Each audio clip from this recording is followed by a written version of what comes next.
এই তো বন্ধু, আমি ভালো আছি। তুমি কেমন আছো? তোমার বাড়িতে কেমন আছে?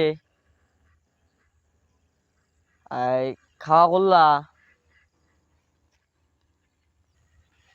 হ্যাঁ। আরে আরে বন্ধু, দাঁড়া তো আমার পটল বাড়ি জানি কি ঢুকছে। একটু তোরে পরে ফোন দিচ্ছি আমি, বুঝছস?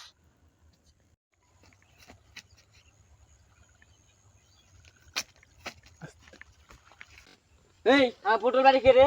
আজকে ধরা পড়ে গেলাম রে। এই কে রে? এই, এই দাঁড়া, এই দাঁড়া, তুই আমার পটল চুরি করছিস। এই দাঁড়া রে, দাঁড়া। এই হুমন্দি দাঁড়া, হুমন্দি আজ পাইলে আজ গে রে। এই হুমন্দি দাঁড়া, এই হুমন্দি দাঁড়া, হুমন্দি, হুমন্দি, তুই আজ যদি পাইতাম রে হুমন্দি, তোরে আমি, তোরে আজকে আমি কি অবস্থা হতো আমি নিজেও জানি না রে। হুমন্দি, হুমন্দি আরেকদিন আসলে আমার পটল বাড়িতে। হুমন্দি, তোরে